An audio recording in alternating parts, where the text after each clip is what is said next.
Shalom, shalom, mis hermanos, ¿cómo se encuentran esta noche? Bienvenidos una vez más a este bonito taller de la Corte Celestial. Gracias a todos los que ya están conectándose en estos momentos a la sesión de Zoom. Gracias a todos los que se están conectando también a la transmisión en vivo y a las personas que lo vayan a ver en diferido, pues de antemano. Muchísimas gracias y que el Eterno les hable a través de estos bonitos estudios y enseñanzas. Esta noche yo le doy la bienvenida de manera especial a mi hermano Guillermo Nagy. También se encuentra con nosotros nuestro hermano Rafael Martínez. Por aquí está también. Bienvenido seas, mi hermanito Rafa.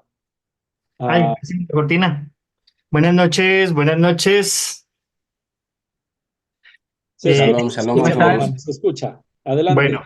hoy nos complace muchísimo nuevamente tener la sesión número 2 de este taller que ha tenido inicio el día de ayer. Para aquellos hermanos que no alcanzaron a asistir a la cita del día de ayer, puede verlo en el canal de YouTube de Biblia y Esperanza, donde podrá encontrarse para que no pierda el hilo conductor de esta enseñanza y el desarrollo de este taller. Hoy vamos con la clase número 2 y es una clase que seguramente va a estar llena de muchas enseñanzas, va a estar llena de un conocimiento que proviene de lo alto y bueno, a cargo de alguien bien especial que ya algunos de ustedes conocen. Para aquellos que no eh, tienen idea de quién es este personaje que aparece aquí en sus pantallas, pues es nuestro hermano Guillermo Nagy de el país de Paraguay. Nuestro hermano Guillermo Nagy, pues ha recibido este llamado del Eterno desde 1995. Sí, es un padre muy responsable de dos jóvenes. Va a ser llamado a militar en el camino de la senda antigua, en la Torá, los profetas y los escritos mesiánicos a partir del 2009, y ya lleva una amplia trayectoria en su labor o su rol de escritor, ¿sí? Todo este contenido, que es muy interesante, lo puede usted visualizar en este blog de internet llamado Reloj Profético, ¿sí? Y aquí puede usted consultar la trayectoria, la hoja de vida de quién es este personaje, pero por encima del talento, del rol del obrero, es un amigo de la casa, es un hermano en la fe, un militante de buen testimonio, de un testimonio, como se diría bíblicamente, fiel y verdadero. Así que hoy, pues viene con un tema muy, muy, muy interesante que va a ser la segunda pieza de este rompecabezas de este taller llamado La Corte Celestial. Y bueno, quisiera invitar entonces a mi hermano Marco para que entonces nos diga cuál es el tema que se va a tratar el día de hoy. Gracias, mi hermanito Rafa. Gracias, gracias. Y digo, ¿qué más importante dentro de estos temas que estamos hablando acerca de la Corte Celestial que el juez supremo? Yo no diré mucho. Simplemente es el tema número 2 de este bonito taller. Les invito a todos los que se están conectando por primera vez que si no tuvieron la oportunidad de ver el video de ayer, lo puedan hacer. Se encuentra en la página de YouTube o en el canal de YouTube de Biblia y Esperanza. Puedes acceder ahí a través de bibliayesperanza.com y luego puedes hacer clic en el iconito del YouTube, ¿verdad? Y también puedes entrar a la página de Biblia y Esperanza MX en Facebook y ahí también vas a encontrar el video. Ya está subido. Así que, pues nada, no quiero tomar más de tu tiempo, mi hermano. Los micrófonos y la cámara son tuyos. Te doy muchas gracias. Aprecio mucho la labor. Bendigo al Padre porque te puso en mi camino, te conocí, hemos empezado a platicar, a conversar desde hace ya algún tiempo, por supuesto, y es un placer para mí el que tengas esta bonita colaboración en el taller. Que el Padre te bendiga, te use y todo tuyo. Adelante. Eh, Agradezco a Marco Sánchez del Ministerio Biblia y Esperanza. También agradezco a Rafael Martínez, de Sonido del Shofar. Y así es, mi hermano Marco, yo también te aprecio mucho en el Señor. También a Rafael. Hemos construido una amistad en este tiempo que estamos trabajando juntos, haciendo talleres, impartiendo talleres. Y quería comenzar entonces el tema de hoy, de esta noche, con una oración al Señor, ¿sí? Padre amado, estamos en tu presencia y te agradecemos, Señor, porque siendo nosotros tan pequeños, tan bajos, Señor, tan pecadores, tan inmundos, tan inmerecedores, Señor, de tu gracia, de tu justicia, tú nos has llamado a conocerte. Señor, ¿quiénes somos nosotros para hablar a tu pueblo de justicia? ¿Quiénes somos nosotros, Señor, para hablar a tu pueblo del juez supremo? Si todas nuestras justicias son como trapos de inmundicia, Señor. Pero te agradezco que por la sangre derramada de nuestro Mesías, tú has ocultado, Señor, has cubierto nuestra inmundicia. Y ahora ves la justicia de la vida justa, del justo que vive para siempre, del principio y el fin, del alfa y el omega, Aleph y Tav, que es por el sacrificio de nuestro Mesías, de Yeshua, que tenemos entrada, Señor, a tu corte celestial, y es que podemos acercarnos a tu palabra, Señor, para poder comprender lo que tú tienes para nosotros. Señor, no hay quien tenga entendimiento. Toda la sabiduría del hombre, Señor, es como nada delante de ti. Pero acudimos a tu palabra, Señor, para poder comprender, para poder ver tu rostro, ver tu imagen, Señor, en tu palabra, encontrarnos con Yeshua, nuestro Salvador. Te pedimos por las personas que escuchen hoy y que vean esta enseñanza, este estudio.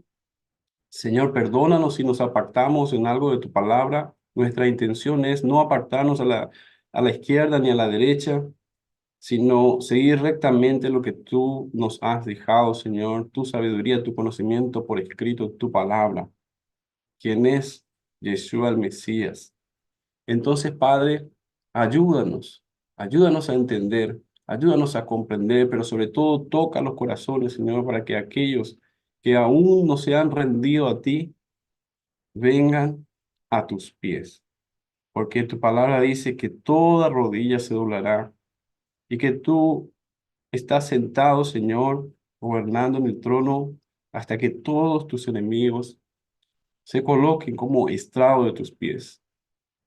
Entonces, Padre, si antes éramos enemigos tuyos, ahora por tu gracia, por tu misericordia, por tu bondad, somos llamados a ser tus amigos, somos llamados a ser parte de la novia que te espera, Señor, para ese casamiento, para esa boda en la cual tú eh, te manifestarás a nosotros como el esperado, Señor, el deseado, el amado, Señor, de este pueblo, del remanente de Israel.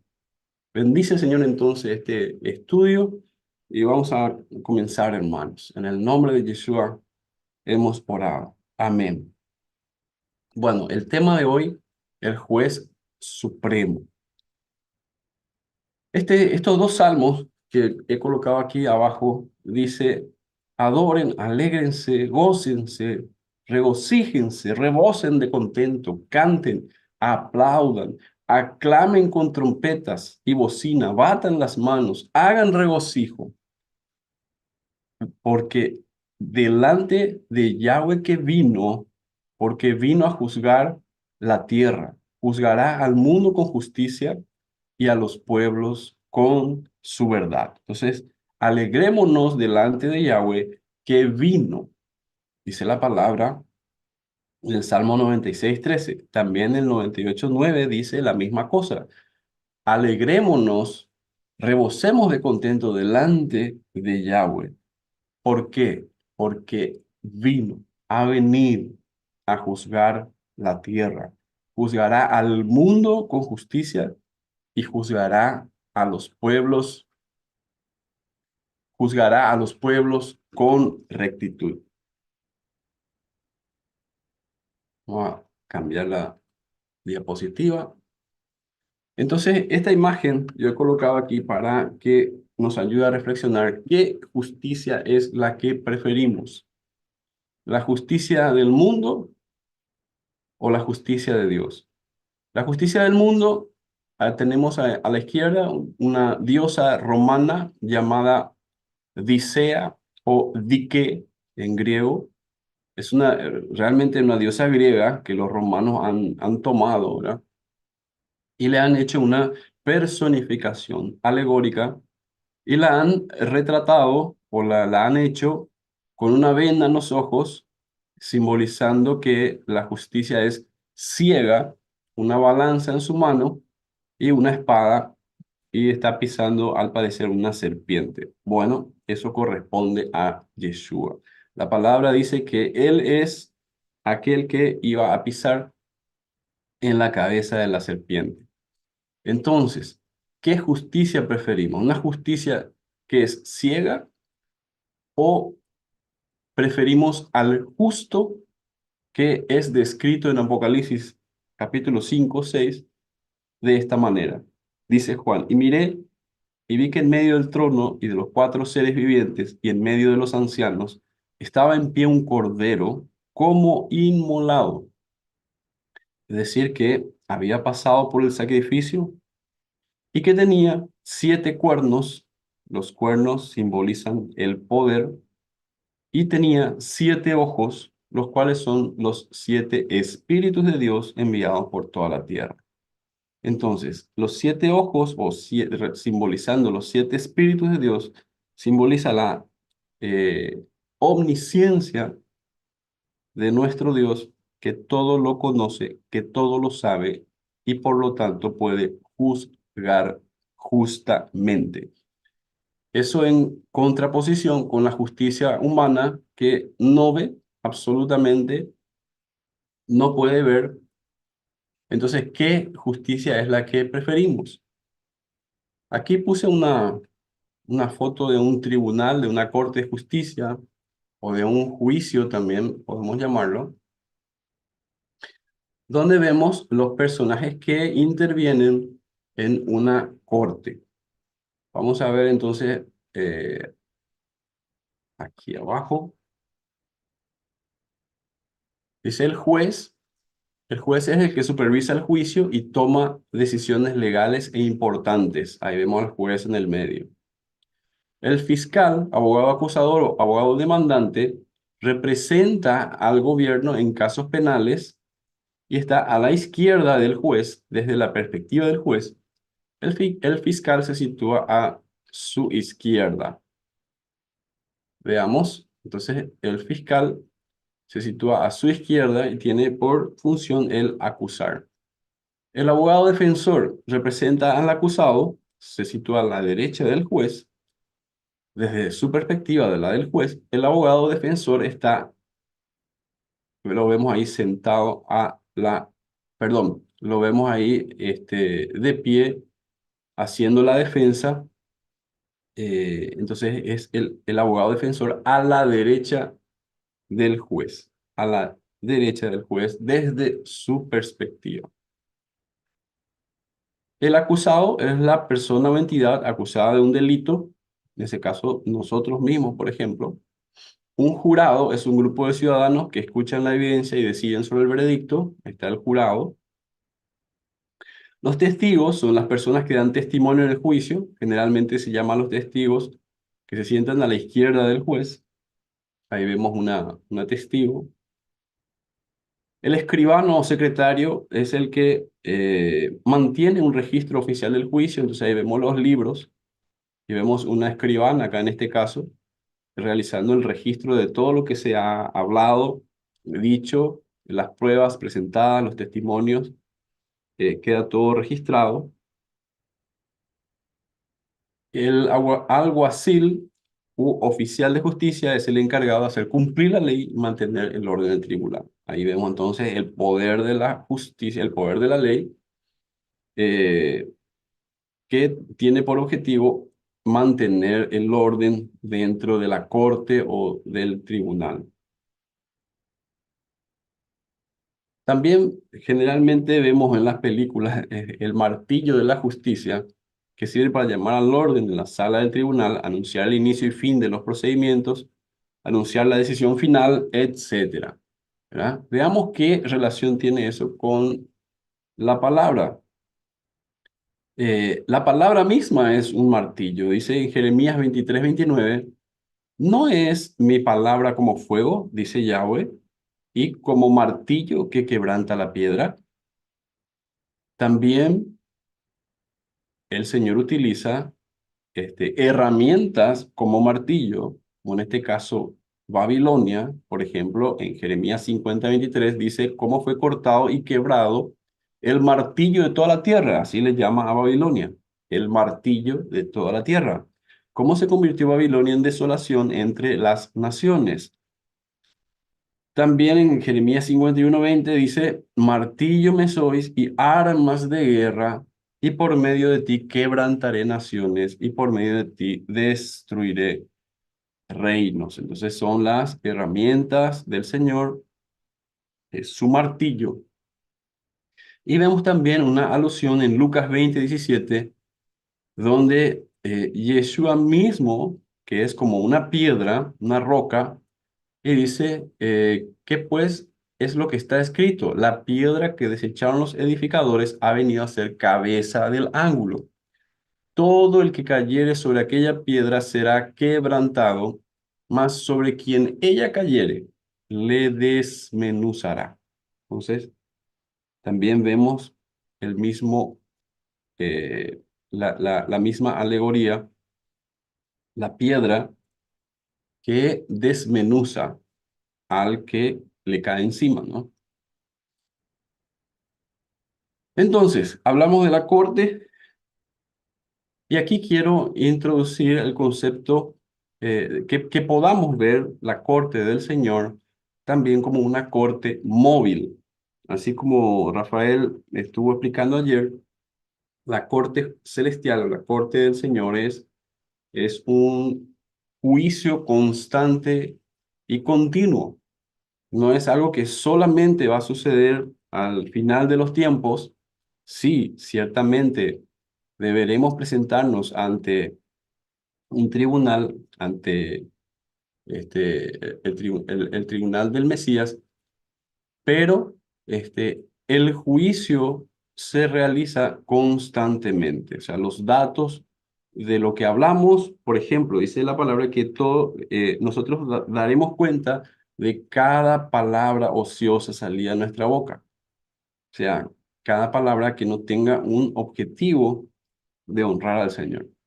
Entonces, quería yo llamar un poquito a razonar, a poder ver esta corte móvil de la cual el Señor hace una sombra, una figura, de la misma manera que se le fue mostrado a Moisés las realidades del cielo.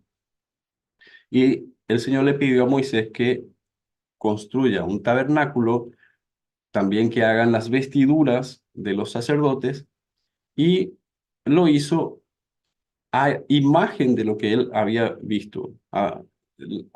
Es una sombra o una semejanza de lo que el Señor le había mostrado a Moisés. Éxodo 28:15 dice, harás asimismo el pectoral del juicio.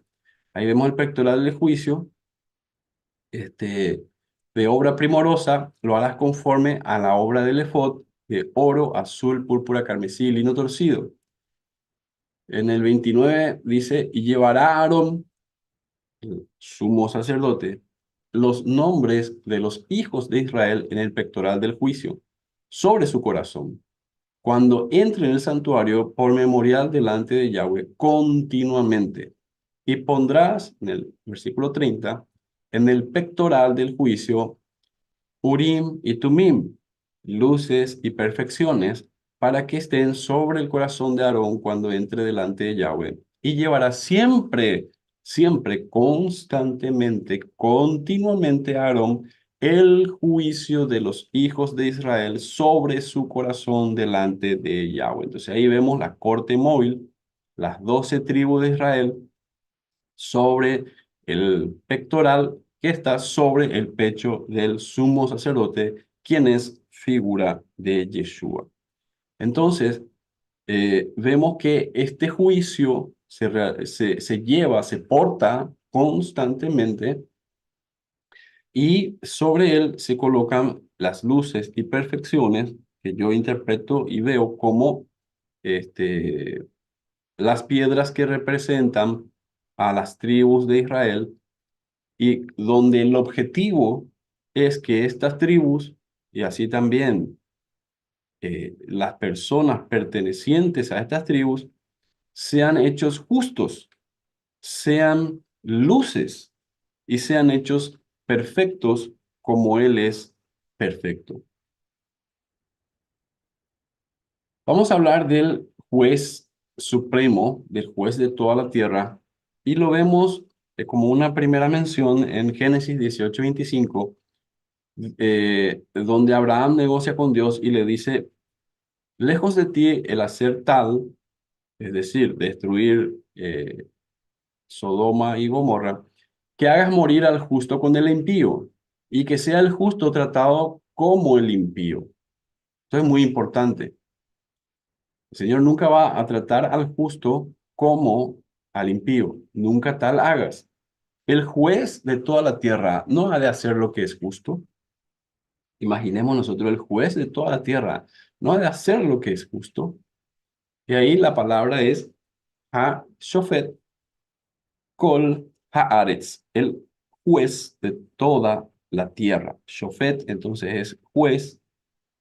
El Señor es juez de toda la tierra. ¿Y a quién estamos viendo aquí hablando con Abraham? Estamos viendo a tres personajes. Dos de ellos fueron a la ciudad de Sodoma para quitar a Lot y a su familia. Y uno de ellos se quedó hablando con Abraham, el juez de toda la tierra. Entonces la palabra no nos deja dudas de que aquel quien habló con Abraham y se quedó hablando con Abraham es el mismo Señor, es Yahweh de los ejércitos. Ahora, para presentarse delante de Abraham, él debe haber utilizado una manifestación física para que Abraham pueda verlo y hablar con él. Porque la palabra dice que Dios es espíritu y nadie ha visto nunca a Dios. Entonces, vemos que aquí ya, en una primera mención del juez de toda la tierra, él se presenta de forma física, porque podría ser el juez de toda la tierra no hacer lo que es justo. ¿Cómo podría el juez de toda la tierra juzgarnos, siendo él muy superior a nosotros, estando él totalmente en otro plano, en los cielos y nosotros aquí en la tierra, caídos, corruptos, corrompidos por el pecado? ¿Cómo él podría juzgarnos siendo santísimo, siendo santo, santo, santo, y nosotros injustos? Pues bueno, él veremos más adelante cómo nos juzga justamente haciéndose como uno de nosotros, visitando a Abraham como su hermano, como uno de nosotros. Aquí vemos a David que dijo al rey Saúl cuando lo perseguía para quitarle la vida, primera de Samuel 24:15, Yahweh pues será juez y él juzgará entre tú y yo. Ahí vemos a Saúl, vemos a David que cortó un pedazo de la capa de Saúl. El manto simboliza el reino. Entonces, al cortar David el reino, significa que Saúl perdería ese reino, ¿sí? Sería quitado del reinado de Israel. Dice, Yahweh pues será juez y él juzgará entre tú y yo. Y él vea y sustente mi causa y me defienda de tu mano. O sea, Dios es juez también de las personas entre una persona y otra. La palabra que utiliza aquí es Beaya, Yahweh le Dayan. Entonces, Dayan es juez. De ahí viene Dan, el nombre de la tribu de Dan, también juez, justicia, juicio. De ahí viene también Din, Din, casa de juicio. ¿Sí? Entonces, le Dayan es para el juez. Sirva, sea Dios para juez. El Salmo de David sobre el juicio de Yahweh, sobre los que lo perseguían. Ahí veremos cómo Dios es juez también de los pueblos. Salmo 7:7 dice, te rodeará congregación de pueblos y sobre ella vuélvete a sentar en alto, o sea, sobre la congregación de pueblos. Yahweh juzgará a los pueblos. Júzgame, oh Yahweh, conforme a mi justicia y conforme a mi integridad. Fenezca ahora la maldad de los inicuos, mas establece tú al justo, porque el Dios justo prueba la mente y el corazón. Mi escudo está en Dios, que salva a los rectos de corazón. Dios es juez justo y está airado todos los días. ¿Sí? Elohim, Shofet Sadik. Elohim, juez justo. Eso es lo que dice el Salmo. Esa es, entonces, estamos estudiando entonces las características, los atributos de Dios como juez. El Salmo de Asaf sobre el juicio dice, Salmo 52:2, de Sión, perfección de hermosura, Dios ha resplandecido.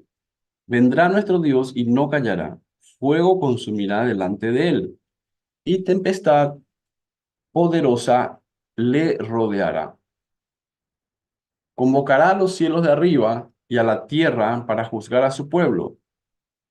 Juzgar a su pueblo. Entonces Dios es juez de su pueblo también. Juntadme mis santos, los que hicieron conmigo pacto con sacrificio, y los cielos declararán su justicia, porque Dios es el juez. Selah. Pausa.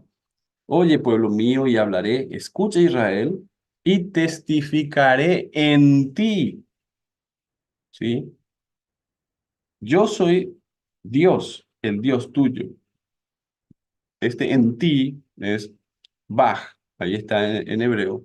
Testificaré en ti. Estas cosas hiciste y yo he callado. Pensabas que de cierto sería yo como tú, pero te reprenderé y las pondré delante de tus ojos. O sea, el Señor está hablando, como habla a su hijo, que aborrece la corrección, que echa a sus espaldas las palabras del Señor y le reprende y coloca las cosas que Israel hizo delante de sus ojos. Pero ¿cuál es el objetivo? Juzgar a su pueblo para que, o sea, llamar a su pueblo al arrepentimiento, a la teshuvá, para que su pueblo pueda salir bien librado del juicio. Vamos a la siguiente diapositiva. Aquí vemos cómo Dios es juez también de los impíos, de todos los impíos. En el Salmo de Asaf 75:2 dice, al tiempo que señalaré, yo juzgaré rectamente. Dice, Ki ekaj moed, cuando arrebate, ekaj viene de la ka, de arrebatar, ¿sí? Cuando arrebate la congregación, ahí moed tradujeron como congregación, pero también es tiempo señalado de reunión. Entonces, cuando arrebate en el tiempo señalado a la congregación, ¿sí? Ahí juzgará rectamente. Salmo 75:7, mas Dios es el juez. A este humilla y a aquel enaltece. Porque el cáliz está en la mano de Yahweh y el vino está fermentado. Ahí vamos a ver más abajo qué significa vino, ¿sí? Lleno de mistura y él derrama del mismo. O sea, el Señor mismo está derramando el vino hasta el fondo, lo apurarán, o sea, tomarán la copa hasta el fondo. ¿Lo beberán quién? Todos los impíos de la tierra. Todos los cuernos, acá tenemos que entender cuernos como la fuerza o el poder de los pecadores, cortaré. Y ahí está en masculino los cuernos, carnei, carnei, cuernos, en masculino. Pero los cuernos del justo serán exaltados. Y ahí utiliza la palabra en femenino, carnot. Entonces, ¿qué diferencia hay entre los cuernos en masculino de los pecadores, o sea, el poder, la potencia de los pecadores, de los impíos, y los cuernos de los justos? Que los justos son vistos como la esposa, mientras que los impíos son vistos como enemigos. Entonces, el vino también representa juicio. La sangre de la uva es la sangre derramada en este juicio. El vino fermentado es el juicio maduro, ¿sí? El juicio que se ha llegado a concluir. Y beber el vino, ¿qué significa? Recibir el juicio. Por eso dice, hasta el fondo lo apurarán, o sea, que tomarán de la copa del juicio hasta el fondo, ¿sí? O sea, se derramará sangre. Entonces, en Eclesiastés también dice, y dije yo en mi corazón, al justo y al impío juzgará a Dios, porque allí hay un tiempo para todo lo que se quiere y para todo lo que se hace. Alégrate, joven, en 11:9, Eclesiastés, en tu juventud, tome placer tu corazón en los días de tu adolescencia, anda en los caminos de tu corazón y en la vista de tus ojos, pero sabe que sobre todas estas cosas te juzgará Dios. Entonces Dios va a juzgarnos sobre cada cosa que hagamos, sobre cada palabra que digamos. Isaías 2:4 dice, y juzgará entre las naciones y reprenderá a muchos pueblos, y volverán sus espadas en rejas de arado y sus lanzas en hoces. No alzará espada nación contra nación, ni se adiestrarán más para la guerra. Entonces juzgará el Señor entre las naciones. Isaías 66:16, porque Yahweh juzgará con fuego y con su espada, la palabra, a todo hombre, y los muertos de Yahweh serán multiplicados. Miqueas 4:3 dice, y él juzgará entre muchos pueblos y corregirá a naciones poderosas hasta muy lejos, y martillarán sus espadas para asadones y sus lanzas para hoces, no alzará espada nación contra nación, ni se ensayará más para la guerra. Entonces, cuando el Señor venga, es lo que esperamos en el reino milenial, ¿sí? Jeremías 25:31 dice, llegará el estruendo hasta el fin de la tierra, porque Yahweh tiene juicio contra las naciones. Él es juez de toda carne. Entregará a los impíos a espada, dice Yahweh. También en Jeremías 51:36, por tanto así ha dicho Yahweh, aquí que yo juzgo tu causa y haré tu venganza. Mía es la venganza, dice el Señor, ¿se acuerdan? Y secaré su mar y haré que su corriente quede seca. Ezequiel 34:17, mas en cuanto a vosotras, ovejas mías, así ha dicho Yahweh el Señor, he aquí yo juzgo entre oveja y oveja, entre carneros y machos cabríos. Entonces sí hay un juez, sí el Señor está juzgando continuamente a su pueblo, a las naciones, a los impíos. Vemos en Deuteronomio 32:36, dice, porque Yahweh juzgará a su pueblo y por amor de sus siervos se arrepentirá cuando viere que la fuerza pereció y que no queda ni siervo ni libre. Entonces, cuando Israel se arrepienta, cuando Israel reconozca al Mesías que vino a derramar su sangre para rescatarnos, entonces ahí cuando nuestra fuerza, el orgullo perezca, cuando los cuernos, el poder sea cortado, sean cortados, ahí entonces, ahí juzgará el Señor a su pueblo. Primera de Samuel 2:10 dice, delante de Yahweh serán quebrantados sus adversarios y sobre ellos tronará desde los cielos. Yahweh juzgará los confines de la tierra dará poder a su rey y exaltará el poderío de su ungido, que sabemos que es Yahweh, ¿sí? Perdón, sabemos que es Yeshua. Yeshua es el rey, Yeshua es el ungido, ¿sí? Representado por David. También Salomón fue una figura de este rey, pero el verdadero, al que hace alusión esa figura es nuestro Señor Yeshua. El Salmo de David dice: Yahweh, Dios de las venganzas, muéstrate, brilla, resplandece, manifiéstate, ¿sí? Engrandécete, oh juez de la tierra, da el pago a los soberbios. ¿Se juntará contigo el trono de iniquidades, que hace agravio bajo forma de ley, que planea mal por decreto? ¿Sí? Esto está hablando también para Israel. Isaías describe al juez supremo como legislador y juez, porque Yahweh es nuestro juez, Yahweh es nuestro legislador, Yahweh es nuestro rey. Atiendan bien, por favor.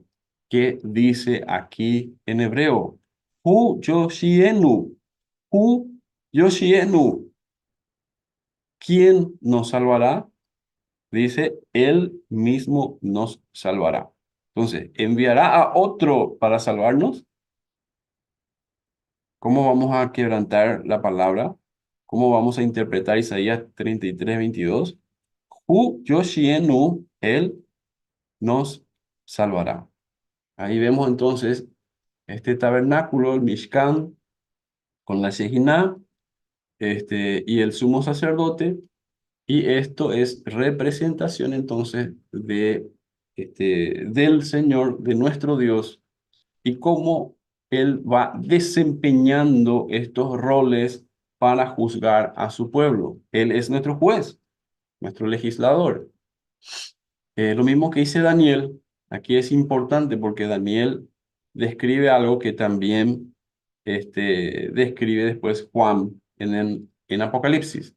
Y dice Daniel 7:9, estuve mirando hasta que fueron puestos tronos, tronos, no solamente un trono. Y se sentó un anciano de días, cuyo vestido era blanco como la nieve y el pelo de su cabeza como lana limpia. Su trono llama de fuego y las ruedas del mismo fuego ardiente. Describe el trono del Eterno, ¿sí? Daniel 7:10 dice, un río de fuego procedía y salía de delante de él, millares le servían y millones de millones asistían delante de él. La corte se levantó y los libros fueron abiertos, ¿sí? Ahí la traducción Reina Valera y otras dicen, el juez se sentó y los libros fueron abiertos, ¿sí? Pero el hebreo dice Diná, la corte, Yecumún se levantó y los libros fueron abiertos. Entonces eso es cuando comienza el juicio, ¿sí? Eh, Daniel 7:26 dice, pero se sentará el juez y le quitarán su dominio. Sentarse también es gobernar. Acuérdense que estamos hablando con muchos términos simbólicos, alegóricos, en un nivel no literal, no peshat, no remes, no drash, algunos sot. Entonces tenemos que entender, sentarse es también gobernar. Y sentarse en el trono es gobernar. Pero se sentará el juez y le quitarán su dominio. ¿A quién le quitarán su dominio? Al reino que se estaba oponiendo en ese momento al reino celestial, para que sea destruido y arruinado hasta el fin. Y que el reino y el dominio y la majestad de los reinos debajo de todo el cielo sea dado al pueblo de los santos del Altísimo.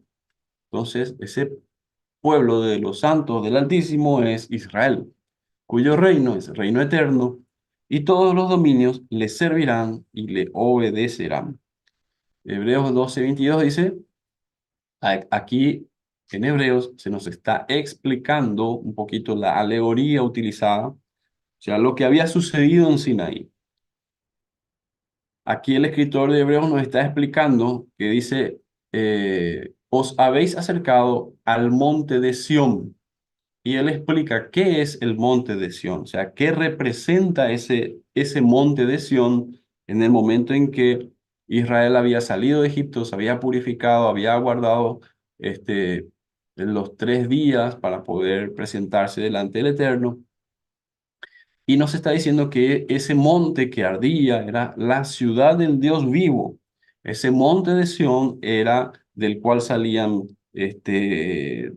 rayos, truenos, se escuchaban trompetas, entonces, y un fuego que humeaba, etcétera. Nos dice que es la Jerusalén celestial. ¿Y qué es ese panorama que se nos describe ahí en el desierto, en el monte Sinaí, con la congregación de Israel? Dice, es la compañía de millares de mensajeros a la congregación de los primogénitos. O sea, os habéis acercado, ¿sí? A la congregación de los primogénitos. Entonces, ¿qué es Israel? Es la congregación de los primogénitos. ¿Qué es Israel? Es la congregación de los que están inscritos en los cielos. Nos hemos acercado a Dios, el juez de todos, a los espíritus de los justos hechos perfectos. Entonces, es como una corte de justicia. Nos hemos acercado a esa justicia, a esa corte de justicia, y nos hemos acercado a Yeshua, el mediador de un nuevo pacto, y a la sangre rociada que habla mejor que la de Abel. Aquí les quiero mostrar un poquito el Sefer Torah, o sea, el libro de la Torah, para que veamos Apocalipsis.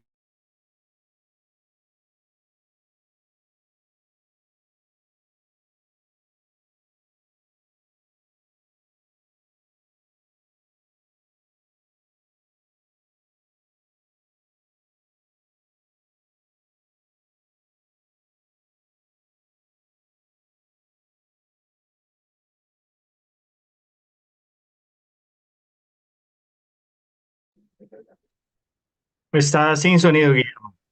Creo que exacto, Oh, se se apagó tu cortó sonido. y se volvió a reconectar. Ah, ya está. Perdonen, sí, perdonen acá que vamos a armar de nuevo la presentación. Estamos en vivo, hermanos, estamos en vivo. Estas cosas suceden. Oren, por favor, los que están en casita, para que todo salga bien. Gracias. Adelante, mi hermano. Bueno, estábamos diciendo que aquí tenemos entonces ¿se escucha, por favor? Si me pueden dar un retorno. Sí, se oye perfecto. Sí, ok. Este, parece que sigo, voy a seguir sin imagen. No, acá está. Bueno, entonces estábamos hablando del Sefer Torah como el árbol de la vida y como un río limpio de agua de vida. ¿Cómo puede ser esto? Veamos, porque dice que del trono salía un río limpio de agua de vida, etcétera. Entonces, los libros fueron abiertos y otro libro fue abierto, el cual es el libro de la vida. Eso está en Apocalipsis 20:12. En otra parte también dice el libro de la vida del Cordero. Y fueron juzgados los muertos por las cosas que estaban escritas en los libros según sus obras.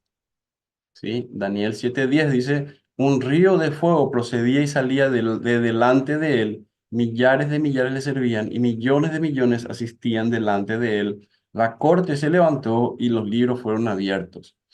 Veamos un poquito aquí la comparación entre Ezequiel 47 y Apocalipsis 22.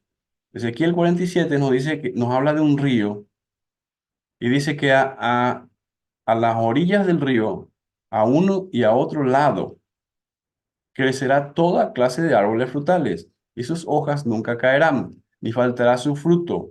A su tiempo madurará, porque sus aguas salen del santuario, salen del templo, y su fruto será para comer, y su hoja para medicina. ¿Sí?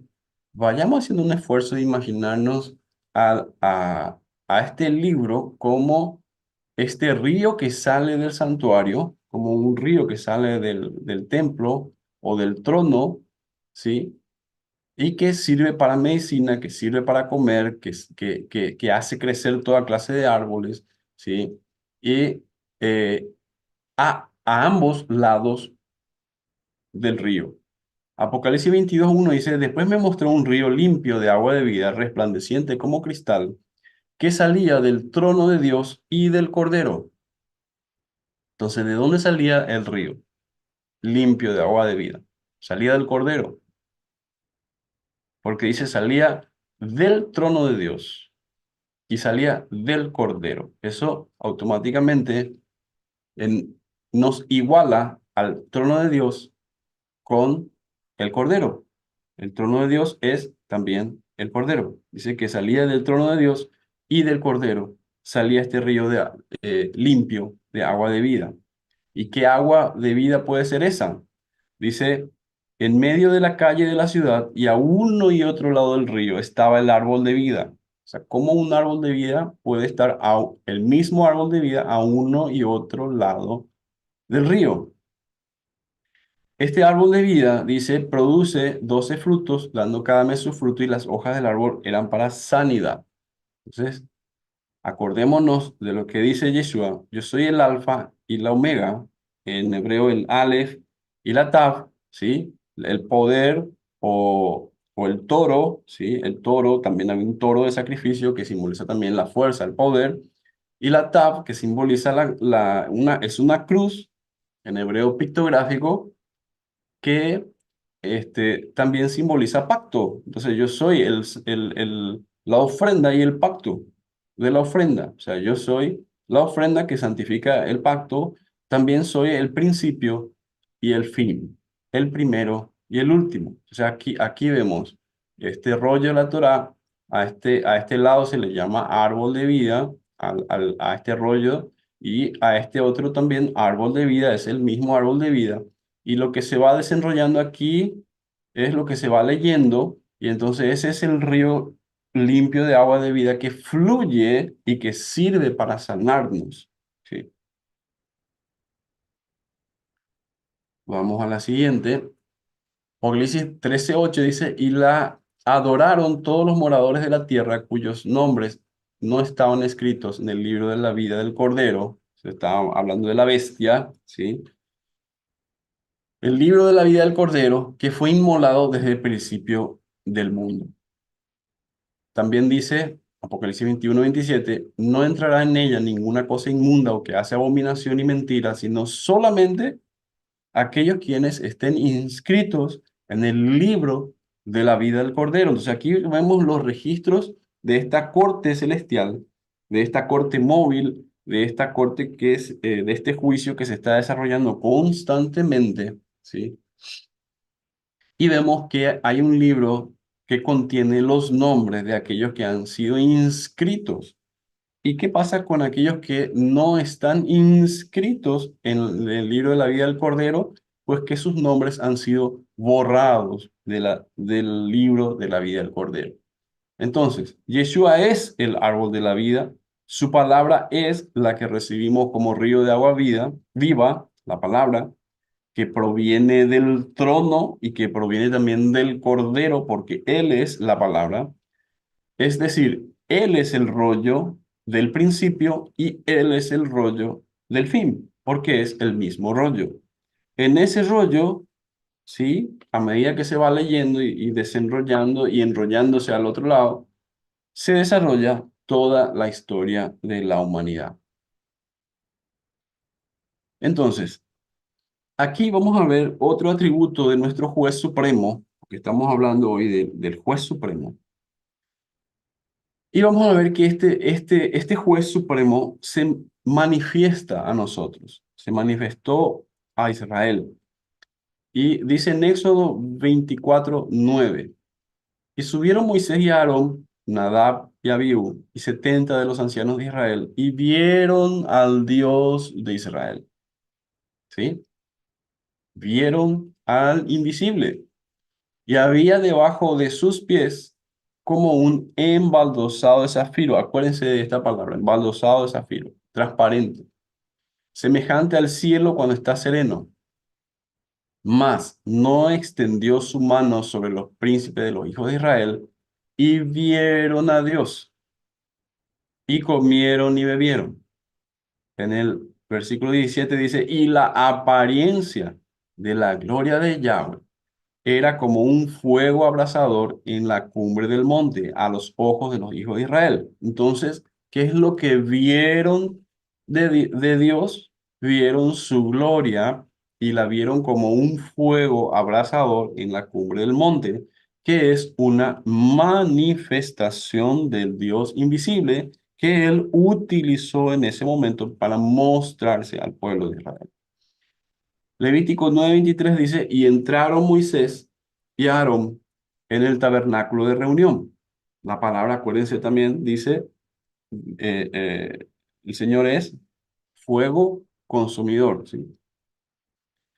Entonces, ¿el fuego es otra persona más? No, el fuego es una manifestación del Señor. Y entraron Moisés y Aarón en el tabernáculo de reunión y salieron y bendijeron al pueblo. Y la gloria de Yahweh se apareció a todo el pueblo. Entonces, vemos cómo Yahweh es visto, sí es visto, por medio de su manifestación. Yeshua también es visto en el cielo. Veamos, Apocalipsis 4:2. Y al instante yo estaba en el Espíritu, y he aquí un trono establecido en el cielo. Entonces nos habla de la corte celestial, ¿sí? Y en el trono, uno sentado. El aspecto del que estaba sentado era semejante a piedra de jaspe y de cornalina, y había alrededor del trono un arco iris, semejante al aspecto de la esmeralda. Y alrededor del trono había 24 tronos, y vi sentado en los tronos a 24 ancianos, vestidos de ropas blancas, con coronas de oro en sus cabezas. Y del trono salían relámpagos, y truenos y voces, y delante del trono ardían 7 lámparas de fuego, las cuales son los 7 espíritus de Dios. Y delante del trono, o en presencia del trono, había como un mar de vidrio semejante al cristal. ¿Se acuerdan del embaldosado de zafiro, semejante al cielo cuando está limpio? Y en medio, en meso en griego, del trono, y alrededor del trono, 4 seres vivientes llenos de ojos delante y detrás. Enseguida vamos a hablar de los seres vivientes y de los ancianos. Y vi en la mano derecha del que estaba sentado en el trono un libro escrito por dentro y por fuera, sellado con 7 sellos. Y miré y vi que en medio del trono y de los 4 seres vivientes y en medio de los ancianos estaba en pie un cordero como inmolado. ¿Dónde estaba? En medio del trono. Estaba en pie. Tenía 7 cuernos y 7 ojos, los cuales son los 7 espíritus de Dios enviados por toda la tierra. Y vino y tomó el libro de la mano derecha del que estaba sentado en el trono, ¿sí? El cordero vino y tomó el libro del que estaba sentado en el trono, pero al mismo tiempo el cordero estaba en medio del trono. Entonces, y a todo lo creado que está en el cielo y sobre la tierra y debajo de la tierra y en el mar y todas las cosas que en ellos hay, oí decir, al que está sentado en el trono y al cordero que estaba en pie en medio del trono, sea la alabanza, la gloria, la honra y el poder por los siglos de los siglos. Entonces, no a los que están sentados o a los que están en el trono, sino al que está en el trono, quien es el Cordero. ¿Por qué? Porque Dios no puede ser visto, pero Dios puede manifestarse. Aquí, este versículo, por ejemplo, que es lo mismo que creo que está en Daniel también, ¿verdad? Que es que un hijo de hombre que se acercaba al anciano de días, es la misma descripción, dice que vino y tomó el libro de la mano derecha que estaba sentado en el trono. Entonces, ¿qué significa esto? ¿Es literal? ¿Sí? Hay una persona sentada en el trono y hay un cordero que viene y toma un libro de la mano derecha del que está sentado en el trono. O lo que nos está diciendo es que hay un Dios que está en el trono, ¿sí? Que da todo el poder, porque eso es la diestra, eso es lo que significa la diestra, ¿sí? y da el poder por medio de dar este libro, que es la palabra, y el único que puede tomar este libro o la palabra del poder de Dios es el Cordero. Es la manifestación visible, es la imagen visible del Dios invisible. Es por esto que no hay dos personas en el trono, sino que hay un Dios en el trono, al cual es la alabanza, la honra, la gloria y el poder por los siglos de los siglos. Dios está describiendo eh, los roles que Él está desempeñando, ¿sí? Vamos a continuar con la siguiente diapositiva. Aquí vemos que el templo es Dios. El Mishkan es una figura de Dios. El templo que construyó Salomón es una figura de Dios que Dios le dio a David, ¿sí? Él le enseñó los planos del templo que debía construir Salomón.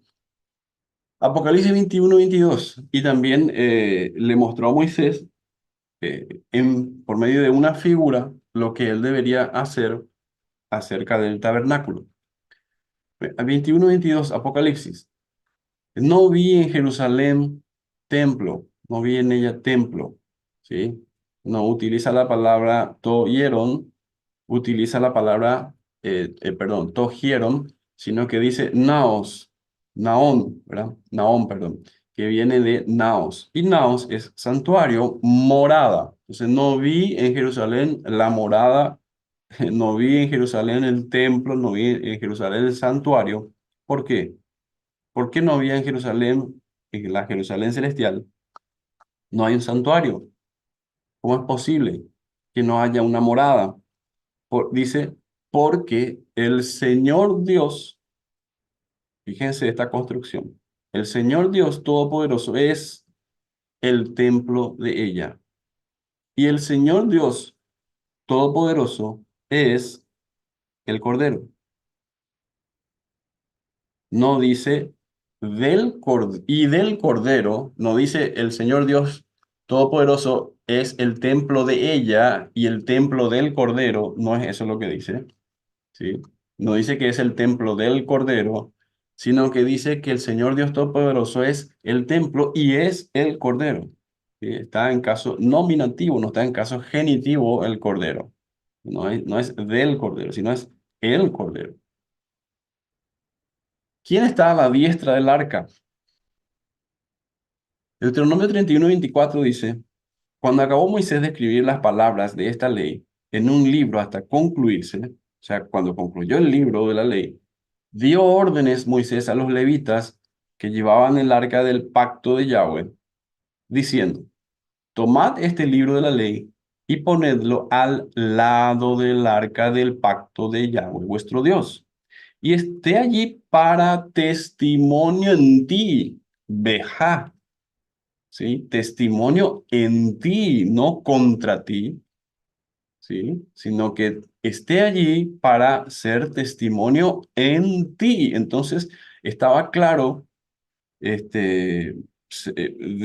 comprendo, o sea, debo interpretar que Moisés entendía la prefiguración, lo que simbolizaba eso, porque Moisés hizo conforme a lo que le fue mostrado.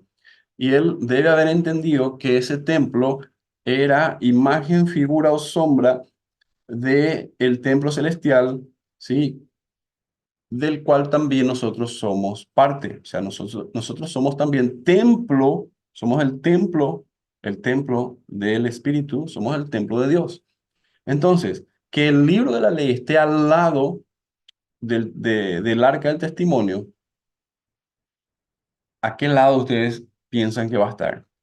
¿Sí? No dice la palabra, pero yo interpreto que está a la diestra. ¿Por qué? Porque Yeshua es la diestra y Yeshua es la palabra de Dios. Entonces ese libro de la ley fue puesto al lado del arca. ¿Sí? Esa palabra Bejá también la encontramos en Salmo 22:4-5. Dice, en ti, Bejá, esperaron nuestros padres. ¿Sí? Confiaron, Bejá, en ti. No fueron avergonzados. Deuteronomio 28 dice, Yahweh traerá en ti mortandad, si es que se apartan de la palabra, vejá, ¿verdad? En ti. Traerá en ti todos los males de Egipto delante de los cuales temiste y no te dejarán. En caso de apartarse de la palabra, vejá, entonces es en ti. Y ese libro está para testimonio en ti, en nosotros. ¿Quién está a la diestra del arca? Romanos 8:34 dice, ¿quién es el que condenará? El Mesías es el que murió, más aún, el que también resucitó, el que además está a la diestra de Dios. ¿Quién estaba encima del arca? ¿Sí? La Shekinah, la manifestación del Dios vivo, ¿sí? Cuya diestra es su poder. La diestra está representando el poder de Dios, no una mano derecha o un brazo derecho, sino que el poder de Dios. Entonces, cuando el Mesías dice estar a la diestra de Dios, representa o simboliza que Él es el poder de Dios, el que también intercede por nosotros. Y vemos que figurativamente también el libro de la ley se colocó al lado del arca. O sea, ese libro de la ley también es el poder de Dios, el brazo de Yahweh. Veamos. Según la palabra, Yeshua es el brazo de Yahweh. ¿Es Yeshua un brazo? No, estamos hablando simbólicamente. El que ejecuta toda su voluntad. Así lo encontramos en Éxodo 6:6 y Éxodo 23:20 a 22. La relación que hay entre el Padre y el Hijo es la que hay entre la mente, el cerebro y un brazo de nuestro mismo cuerpo. El brazo no es una entidad separada del cuerpo ni otra persona, ni se mueve de forma independiente de la voluntad de la mente o del cerebro. Isaías 40:9-10 dice, tú que traes buenas nuevas a Sión, sube arriba, sube un monte sobre un monte alto, tú que traes buenas nuevas a Jerusalén, clama levantando fuertemente tu voz. Di a las ciudades de Yahudá, aquí está tu Elohim. Aquí viene Yahweh, Elohim, con poder. ¿Qué quiere decir con poder? Con su brazo, ¿sí? Aquí viene Yahweh, o sea, no, ¿a quién vamos a ver? A Yahweh, porque Él es el que viene. Dice, y su brazo gobernará por Él. Su brazo, ¿sí? El Mesías es su brazo, es decir, es su manifestación física, la manifestación física de su poder. Miren, su recompensa está con él y su retribución está delante de él.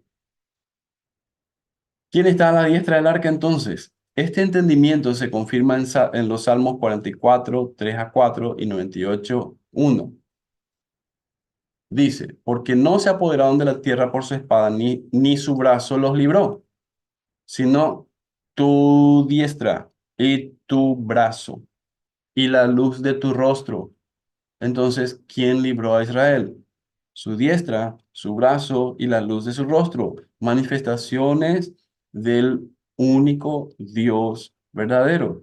Porque te complaciste en ellos. La diestra es el poder de Dios. Te complaciste en ellos. Tú, oh Dios, eres mi rey. Manda salvación a Jacob. Cantad a Yahweh cántico nuevo porque ha hecho maravillas. Su diestra lo ha salvado a Jacob, ¿sí? Y su santo brazo lo ha salvado a Jacob. Yeshua es su brazo, su diestra, la salvación de Israel, el poder de Yahweh. En realidad, esta salvación nos viene por su brazo santo, el Hijo, porque Yahweh se manifiesta a nosotros como hijo. ¿Cómo Él va a juzgarnos si Él no pasa por lo mismo que nosotros pasamos? ¿Cómo Él va a entender nuestra situación si no experimenta nuestra vida, nuestra limitación, nuestra humanidad, ¿sí? El Señor Yeshua es, por lo tanto, Dios en la carne, ¿sí? Es la palabra hecha carne. Lamentaciones 2:3 dice, cortó con el ardor de su ira todo el poderío de Israel, ¿sí? Retiró, ahí debería ser el cuerno de Israel, ¿sí? El poder de Israel. Retiró de él su diestra, quitó su mano derecha, o sea, lo dejó desprotegido, le quitó su poder de encima, ¿sí? Se encendió en Jacob como llama de fuego que ha devorado alrededor. Eso es juicio. O sea, estamos también viendo un juicio del Señor, que Él está juzgando constantemente. Así también nos juzga constantemente a nosotros. Cada día vemos el juicio del Señor. Mateo 26:64 dice, Yeshua le dijo, tú lo has dicho. Y además os digo que desde ahora veréis al Hijo del Hombre sentado desde las diestras del poder y viniendo en las nubes del cielo. No dice sentado a la diestra de Dios.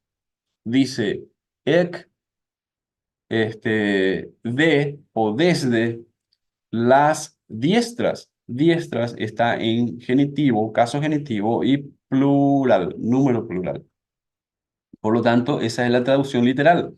Quiere decir que todos los poderes de Dios, ¿sí? Todos los poderes de Dios están en Yeshua y que Él gobierna, o sea, al estar sentado quiere decir que Él gobierna con todo el poder de Dios.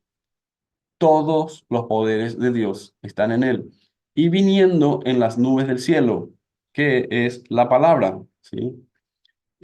O sea que cuando abrimos la palabra, vamos a ver a Yeshua viniendo. O sea, se manifiesta a nosotros y se manifiesta y se nos aparece y se nos da entendimiento y comprendemos que es Él y comprendemos que está vivo y comprendemos que, que la palabra hablaba de Él, ¿sí? Marcos 14:62 dice, y Yeshua le dijo, yo soy y veréis al humano, ven Adán, al humano sentado, gobernando desde el poder, con el poder, desde las diestras del poder, o sea, gobernando con todos los poderes y viniendo en las nubes del cielo.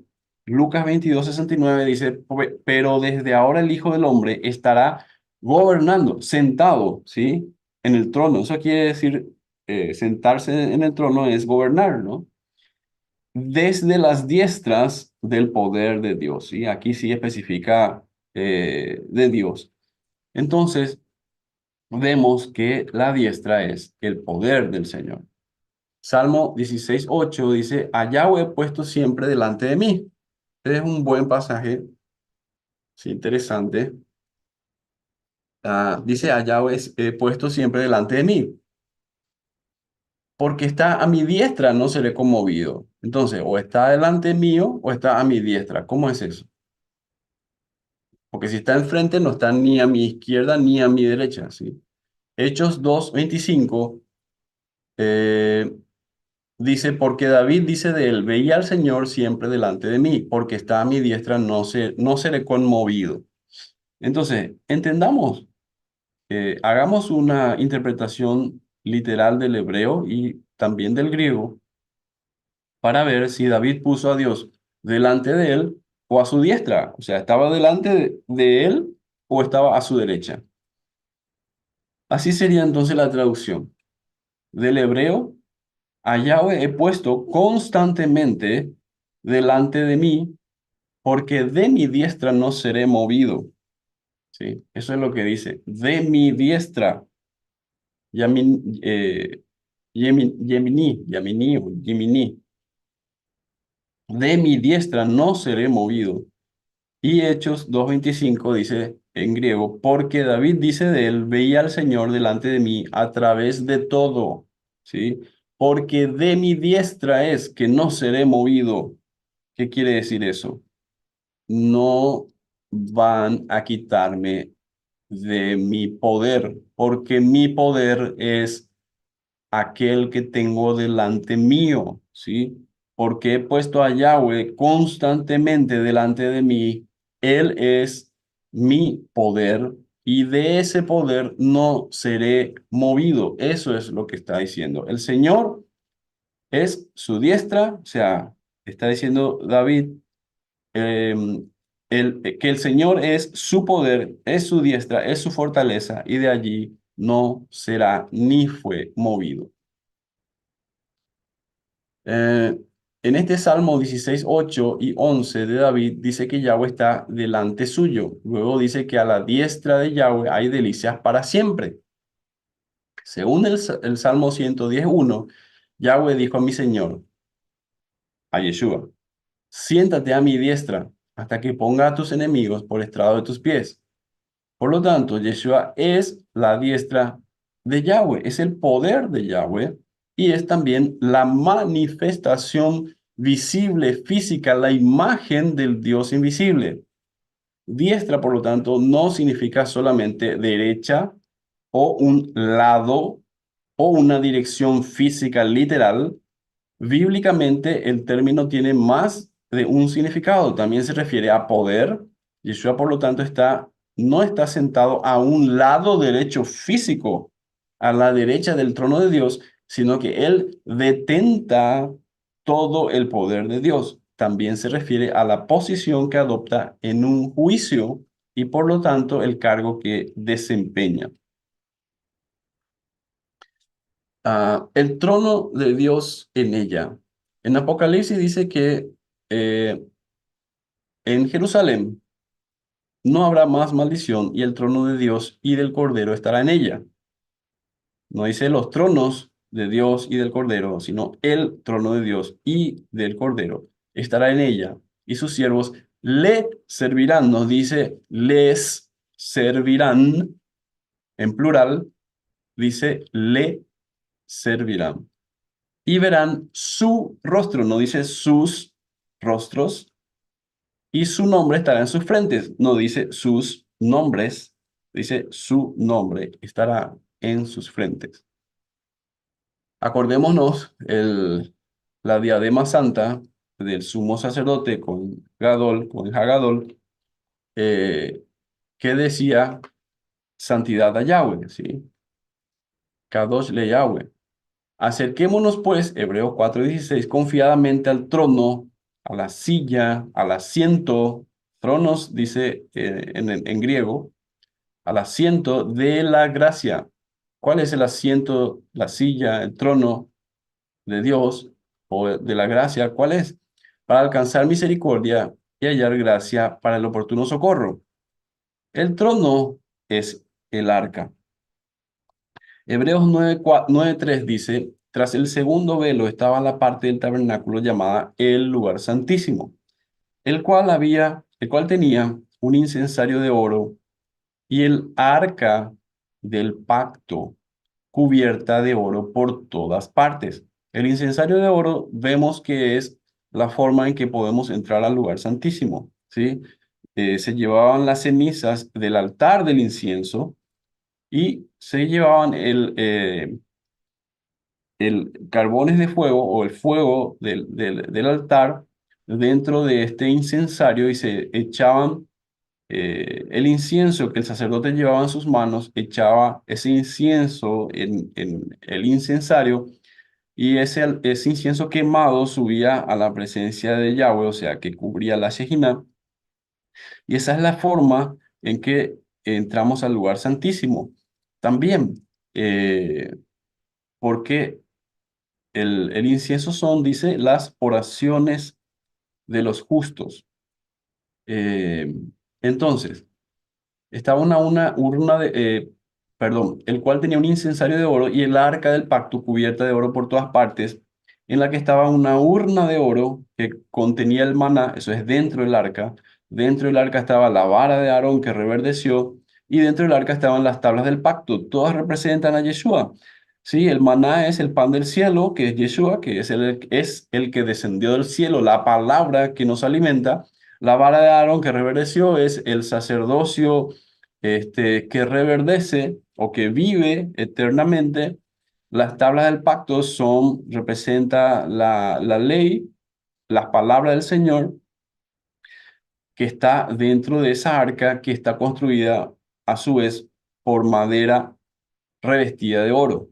Entonces, esa arca también nos habla de una humanidad la madera y de una divinidad el oro que la recubre. ¿Sí? Hebreos 9:5 dice, y sobre ella, sobre el arca, los querubines de gloria, o sea, los cercanos, ¿sí? Querub, cercano, que cubrían el propiciatorio.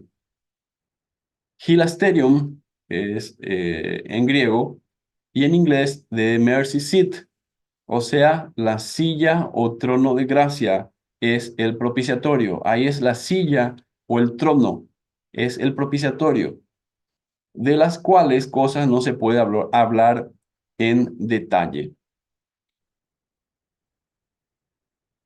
Ah, ¿Qué debe hacer Yeshua como rey de Israel y como tu rey? Deuteronomio 17:18 dice, y cuando se siente sobre el trono de su reino, sabemos que Yeshua, la sangre que se salpicaba sobre el propiciatorio representa la sangre de Yeshua, por lo tanto, él llega hasta el propiciatorio y se sienta sobre el propiciatorio, quiere decir que gobierna desde el propiciatorio.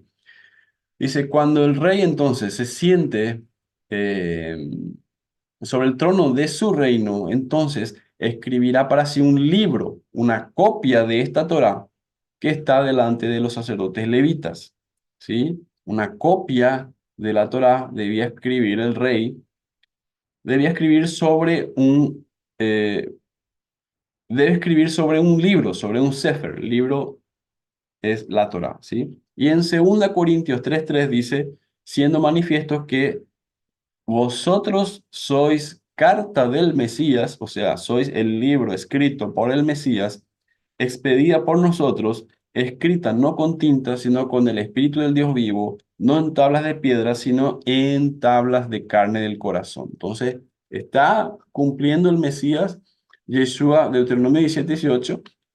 Él está reinando en este momento y está haciendo copia de ese libro en nosotros. Nosotros somos esas copias de ese libro.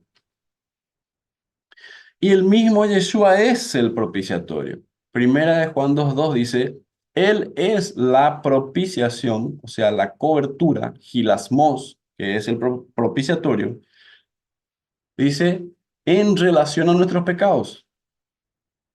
Y no solamente a nuestros pecados, sino también a los de todo el mundo. La tapa del propiciatorio es la cubierta del Altísimo, donde está la sangre rociada. Quienes moran en esa cubierta son los cercanos, los querubín, que están hechos de un mismo material con el propiciatorio. La tapa del arca o propiciatorio es el caporet, que es la cubierta. Caporet, de tapa, propiciatorio, se traduce también del hebreo caporet, ¿sí? Viene de kafar, que es cubrir. Y entonces, este, vemos que ese propiciatorio es también el trono, es la silla de misericordia. ¿Por qué misericordia? Porque esa sangre sobre esa silla o sobre esa tapa o sobre esa cubierta, es lo que hace que Dios sea propicio o lo que hace que Dios nos dé de su gracia, de que Dios nos perdone nuestros pecados. ¿Sí? En Romanos 3:21 dice, pero ahora aparte de la ley se ha manifestado la justicia de Dios, testificada por la ley y por los profetas. Entonces, ¿la justicia no existía antes y ahora existe? No, la justicia siempre existió, testificada por la ley y los profetas, pero ahora esa justicia se ha manifestado. La justicia de Dios se ha manifestado por medio de la fe en Yeshua el Mesías para todos los que creen en él, porque no hay diferencia por cuanto todos pecaron y están destituidos de la gloria de Dios, siendo justificados gratuitamente por su gracia, mediante la redención que es en el Mesías Yeshua. Entonces, ¿para quién se manifestó la justicia? ¿Para todos? La justicia, sin duda, está testificada por la ley y los profetas para todos, ¿sí? Pero ¿a quiénes se manifiesta esa justicia? ¿Quiénes pueden entenderla o verla? ¿Sí? Los que creen en él, los que creen en la manifestación de esa justicia, que es Yeshua. a quien Dios puso como propiciatorio.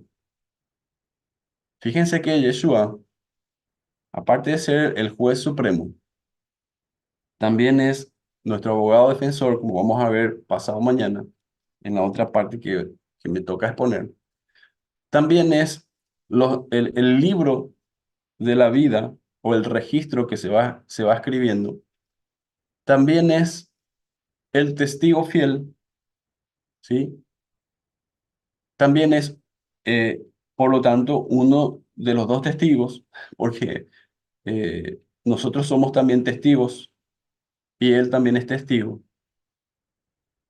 Entonces ahí vemos en ese trono de la gracia, cómo es posible que se represente entonces lo que está escrito. Dice, al que venciere, yo le daré que se siente conmigo en mi trono. O sea, ¿cuál es su trono? El propiciatorio, el arca. Entonces, que él está en el arca como un testigo fiel, pero al que venza, él le hará que se siente con él en su trono. Ahí está el otro testigo, son los dos testigos. Él le hará que se siente con él en su trono. Dice, así como yo he vencido y me he sentado en el trono de mi Padre. Entonces, ¿cuál es el trono del Padre? Entonces, es el mismo propiciatorio, es la misma arca o es el mismo tabernáculo, es el mismo lugar santísimo y es la Shejina la que está, es la luz que representa, es una luz manifestando, ¿sí? Al Padre. Entonces, ahí vemos cómo nosotros estamos llamados a, a ser uno con Él. Yeshua es Dios y es hombre. Filipenses 2:5 dice, haya pues en vosotros este sentir que hubo también en el Mesías, el cual, siendo en forma de Dios, no estimó el ser igual a Dios como cosa a que aferrarse, sino que se despojó a sí mismo. ¿Y qué hizo entonces para despojarse a sí mismo? Tomó forma de siervo como uno de nosotros, como Ben Adam, como hijo, como humano, hecho semejante a los hombres, y fue hecho semejante a los hombres. Por lo tanto, si fue hecho, entonces también él tiene un padre porque dice, él es hijo porque fue hecho, pero al mismo tiempo es él mismo el que se despoja a sí mismo, ¿sí? Entonces, siendo en forma de Dios, no estimó el ser igual a Dios como cosa a que aferrarse, sino que él se despojó a sí mismo, él tomó forma de siervo, ¿sí? Para ser hecho semejante a nosotros, a los hombres, para ser nuestro hermano, para poder decir, mira, yo estoy aquí como vos, sé lo que pasás, sé lo que sentís, sé por lo que estás viviendo. Yo también estoy experimentando esto de la misma manera que vos estás experimentando, ¿sí? Y estando en la condición de hombre, ¿qué quiere decir eso? Manifestado como hombre, ¿sí? Se humilló a sí mismo, el Dios Todopoderoso se humilló a sí mismo, haciéndose obediente hasta la muerte y muerte de cruz. Hebreos 9:11 dice, pero estando ya presente el Mesías, sumo sacerdote de los bienes venideros, por el más amplio y más perfecto tabernáculo, no hecho de manos, es decir, no de esta creación, ahí está hablando otra vez entonces este, del templo que dijimos que ya no hay templo, sino que es la Jerusalén misma, que es Dios mismo, es el tabernáculo, Dios mismo es el templo y Dios mismo es el cordero también. Dice, y no por sangre de machos cabríos ni de becerros, sino por su propia sangre. ¿Sí? Dios no envió a otro para que sufra, eso sería injusticia. Dice aquí, por su propia sangre entró una vez para siempre en el lugar santísimo como hombre, ¿sí? Tomando forma de siervo, en la condición de hombre, habiendo obtenido eterna redención. Y por último, entonces, ¿quién está a la izquierda del juez? Zacarías 3:1, esto ya leyó nuestro hermano Rafael ayer. Dice, el Señor mostró a Zacarías, el profeta, al sumo sacerdote Josué, que es Yehoshua, ¿sí? El cual estaba de pie, Omed, dice en hebreo, delante del ángel de Yahweh. Y Satanás, que significa el adversario, Hasatán, estaba también de pie a su derecha para acusarle. No, dice en hebreo. O sea, para actuar como adversario. Para eso estaba Satanás a su derecha. Y dijo Yahweh a Satanás, Yahweh te reprenda, oh Satanás, Yahweh que ha escogido a Jerusalén te reprenda. ¿No es este un tizón arrebatado del incendio? Y Yehoshua estaba vestido de vestiduras viles. Claro, lo que representa Yehoshua en ese momento es a Yehoshua mismo, que tomó nuestro pecado sobre sí y estaba delante del ángel. Y habló el ángel y mandó a los que estaban delante de él diciendo, quitadle esas vestiduras viles. Y a él le dijo, mira que he quitado de ti tu pecado y te he hecho vestir de ropas de gala. Y le dijo, después pongan mitra limpia sobre su cabeza, y pusieron una mitra limpia sobre su cabeza y le vistieron de ropas. Y el ángel de Yahweh estaba en pie, Omed, de pie. Entonces, si Satanás estaba a su derecha, ¿sí? Entonces, ¿qué quiere decir? Que está a la izquierda del juez. Desde el punto de vista del juez, Satanás está a la izquierda, lo cual es coherente con esa figura que vimos de la corte celestial, del juicio, ¿sí? Donde el abogado defensor está a la diestra y el acusador o fiscal está a la izquierda para actuar como adversario, ¿sí? Y bueno, con esta presentación entonces terminamos la, el estudio de hoy, el tema de hoy, y dejamos para pasado mañana mi otro tema que es el abogado defensor. Entonces, con esto estoy pasando, este, a ver, es- esta es la última diapositiva y con eso estoy pasando los controles al equipo, ¿sí? Shalom, mi hermanito, y gracias. Gracias por tremenda presentación. La verdad es que la enseñanza del día de hoy, a mí en lo particular, me llevó a confrontar ciertos conceptos, pero entendiéndolo de la manera en la que lo explicaste, a mí en lo personal me quedó bastante claro. Y vemos entonces cómo este segundo actor de esta corte, que por cierto está muy bien la imagen que nos presentaste al inicio, eso brinda, o al menos a mí me dio la oportunidad de amarrar el concepto de la corte con los actores. Vemos cómo se va desarrollando. Ya el día de ayer nuestro hermano Rafael nos habló de la corte y de esta ley que tiene que regir sobre los hombres, terrenalmente hablando, en el ejemplo de la corte terrenal. Posteriormente, el día de hoy, acabamos de ver al juez supremo. Ya nos dejaste entrever un poquito de los distintos actores que irán entrando en escena en los siguientes días. Ah, Dicho sea de paso, el día de mañana toca el turno a los testigos. Mañana veremos y conoceremos, si el Padre así lo permite, eh, cómo es que estos testigos entran en juego, por qué son importantes y cómo es que todo esto sigue sumando a este escenario de la corte celestial.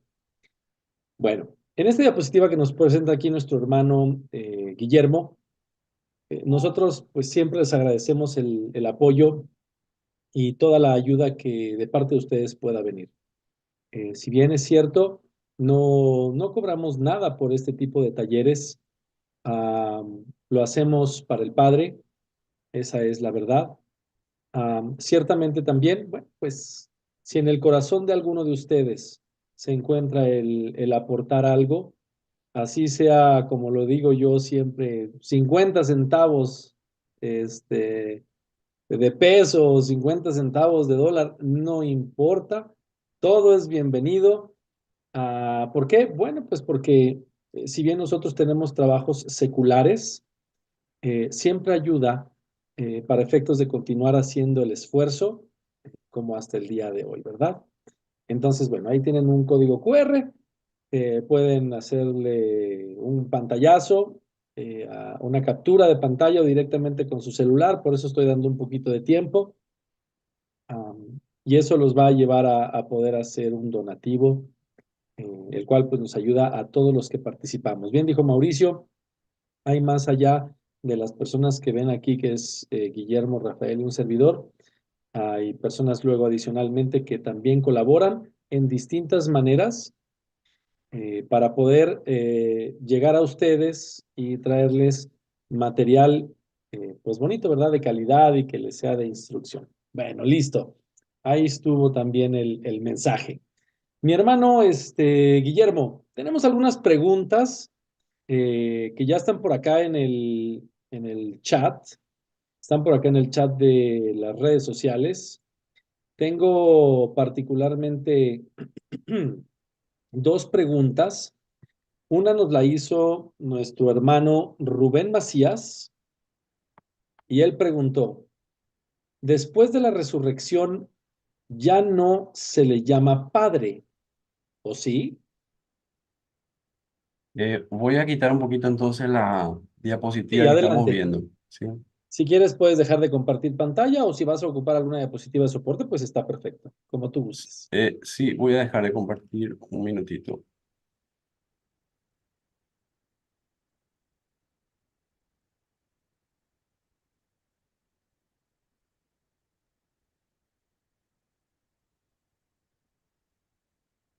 Ya estás al centro de nuestras Estoy, pantallas. sí, es que yo no lo estoy viendo, pero bueno, ah, no sé cómo volver Todos te estamos viendo, al hermanito, no te Zoom. preocupes.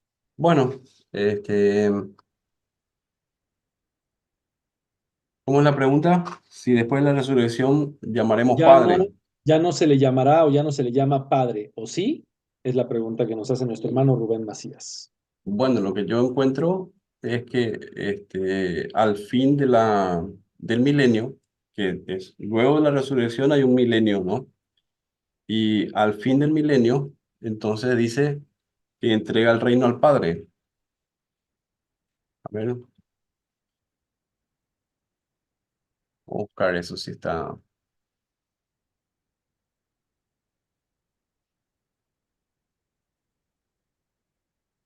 Si alguien me puede ayudar a buscar. ¿Cuál necesitas? ¿Qué cita? Em, Primera de Corintios 15:24. Ok, un segundo. A ver, Listo, ¿te la leo? dice, mejor desde el 23, dice, sí, por favor. Dice, pero cada uno en su debido orden, el Mashiach, las primicias, luego los que son del Mashiach en su venida, luego el fin, cuando entregue el reino a Elohim y Padre, cuando haya suprimido todo dominio, toda autoridad y potencia. Ujú. Entonces, lo que yo veo, o interpreto, mejor dicho, por este pasaje, es que todavía no serán suprimidas, no será suprimido todo dominio, toda autoridad y toda potencia en el milenio, porque vemos que al final del milenio aún hay una revolución, una guerra, ¿sí? Gog y Magog. Entonces, luego de esa revolución, luego de esa guerra, ahí sí yo creo que Dios será uno, dice, en todos. Amén. Perfecto. Creo que nuestro hermano Rubén no está por aquí en la sesión. Le estamos respondiendo directamente hacia la transmisión en vivo que se encuentra llegando en YouTube. Bueno, tenemos otra preguntita que está por acá también en el chat y nuestra hermana Scarlett Rivas nos pregunta respecto a todo este tema de la diestra del Padre. Nos dice, es algo espiritual. La diestra, dice, parte de Dios en su Hijo. Y la pregunta es, ¿así es? Bueno, tengo que citar entonces primeramente, para responder eso, eh, el Shema, ¿sí? Deuteronomio 6:4. Shema Israel, Yahweh Elohim, Yahweh Ejad. Entonces no dice Elohim Ejad, no dice Adonai, no dice Hashem, dice Yahweh, nuestro Dios. Entonces yo no puedo visualizar a un Dios que sea tres personas, en el caso de la Trinidad. Tampoco puedo visualizar a un Dios que sea dos personas, sino que debo respetar lo que dice Deuteronomio 6:4. Oye Israel, Yahweh nuestro Elohim, Yahweh uno es. Entonces, si Él es uno, eso este, es coherente con lo que encontramos en Juan 14:8. Dice, Felipe le dijo, Señor, Adón, muéstranos el Padre y nos basta. O sea, que Felipe estaba deseando ver lo imposible, al invisible. Y Yeshua le dijo, tanto tiempo que estoy con vosotros y no me has conocido, Felipe. Entonces, sería interesante si él hubiese dicho, pero tantas cosas hice en su nombre, en el nombre del Padre, tantas cosas realicé, tantas palabras hablé en nombre de él y no le has conocido aún, porque yo lo represento. No, él dijo, tanto tiempo hace que estoy yo con vosotros y no me has conocido. El que me ha visto a mí, ha visto al Padre. ¿Por qué? Porque Yeshua es la manifestación del único Dios. ¿Cómo pues dices tú, muéstranos al Padre? ¿Sí? Entonces, ¿no crees que yo soy en el Padre y el Padre en mí?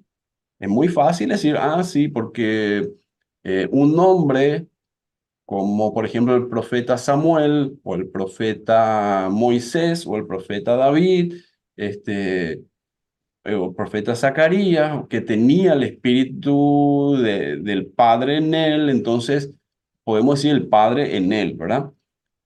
Pero ya nos queda un poco más difícil decir yo soy en el Padre, ¿sí? Entonces eso solo Yeshua puede decirlo. Ahí nuestro hermanito Rafael nos hizo una aportación de Efesios 4:5, por lo que entiendo, dice un solo Adón, una sola fe, un solo Tevilá, dice un solo bautismo, pues, un solo Elohim y Padre de todos, que está sobre todos, por todos y en todos. Muy bien, Amén. muchas gracias, mi hermanito Rafael. Perfecto. Sí, es digo, ahí si me lo permite hacer una pequeña aportación. Es esa pregunta complicada que yo creo que todos nos hacemos y tal vez me atreva a decir que no sé, no quiero aquí pecar de ingenuo, pero nuestra mente tal vez no está del todo preparada para poder interpretar a cabalidad lo que representa el Ejad entre el Padre y el Hijo como su manifestación visible del Elohim invisible.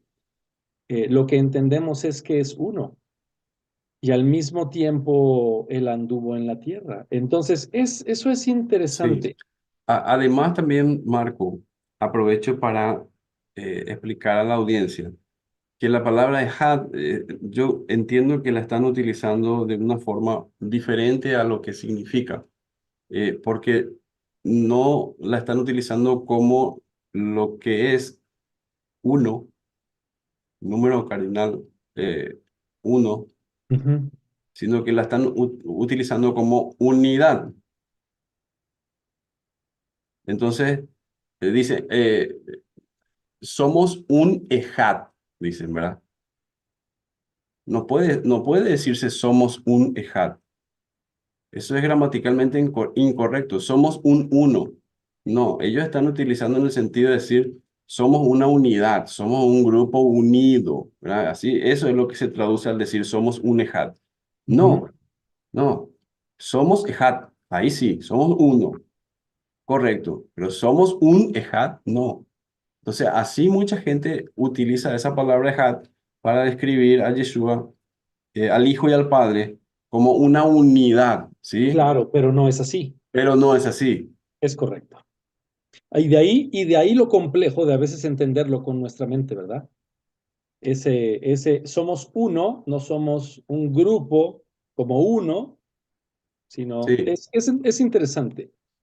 Am, no sé si hay alguna otra pregunta que tengamos ahorita de los que se encuentran con nosotros en la transmisión que quisieran hacérsela a nuestro hermano Guillermo. Por favor, siéntanse en confianza, alcen la manita eh, y con muchísimo gusto se pueden abrir los micrófonos. Siéntanse en confianza, por favor. Álcenos la manita. Una pregunta, dice aquí en el chat. Dice, ¿cómo realmente es un bautizo? ¿Y de dónde proviene la palabra bautismo? Ah, nos pregunta nuestra hermana Scarlett Rivas. Creo que es un tema un poquito desviado de lo del día de hoy, no importa, no importa. Bueno, no sé si quieras dar una pequeña acotación, mi hermano Guillermo. ¿Y cómo no? Vamos a buscar la palabra bautismo. Vamos a ver en el griego. Sí, eh, Mateo 3:7. Venían a su bautismo, dice.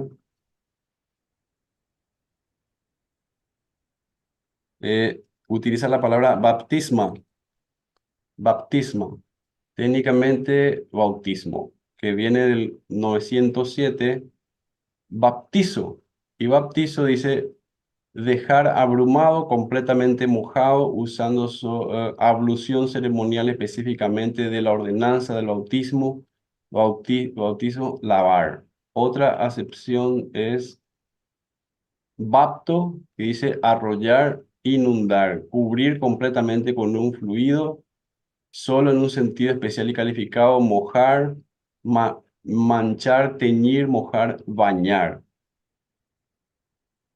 Bueno, con eso vamos a agregarle que el bautismo, por lo que yo pueda contribuir a la respuesta, el bautismo es una muerte, ¿sí? Es una muerte y una resurrección. O sea, simboliza una muerte y una resurrección. Es un testimonio de un lavamiento en el cual se produce una muerte y una resurrección. ¿Sí? Y digamos, Eso ¿dónde lo podemos ver con la palabra? ¿Sí? En el bautismo, o sea, con Noé, ¿verdad? Que, el mundo pasó por una muerte, pero también Noé fue preservado. O también cuando dice todos fueron bautizados en Moisés, la nube y el mar. Entonces, es un pueblo que había nacido en ese momento. ¿Cómo nacieron? Fue un nacimiento, ¿sí? O sea, la salida de Egipto fue un parto. Es como un parto. ¿Qué sucede en correcto. el parto? Se rompe la bolsa del agua, se derrama el agua y la criatura sale. ¿A dónde sale? A luz, a la luz, ¿verdad? Y así también Israel eh, tuvo un parto, su nacimiento en ese momento y pasó a vivir. ¿Y cuál es el agua que atravesó? Es el mar, ¿sí? Entonces es un parto y todos fueron bautizados, dice, en la nube, o sea, en el Espíritu de Dios, en el mar, o sea, atravesaron a través de las naciones, murieron a las naciones, murieron a Egipto, ¿sí?